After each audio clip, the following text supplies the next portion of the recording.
Biometrické slovenské pasy nám umožňujú aj bezvízovú návštevu Spojených štátov amerických.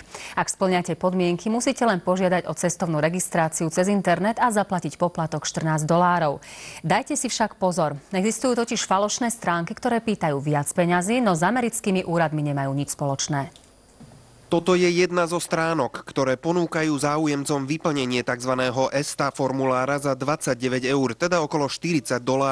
Ambasáda upozorňuje, aby ste sa nenechali podviesť. Chceli by sme upozorniť ľudí na tento podvod. Existuje iba jedna oficiálna stránka pre online formulár ESTA a stály poplatok je $14.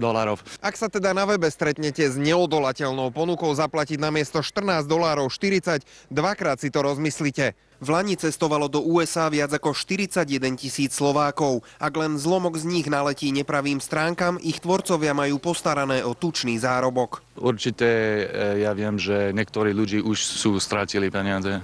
Pražské telefónne číslo uvedené na tejto stránke je neplatné. Hlavným kladom má byť možnosť vyplnenia tlačiva v slovenčine, lenže slovenskú verziu má aj oficiálna stránka so žiadosťou, takže vyplňajte opatrne. Daniel Levický, Archleb, televízia JO.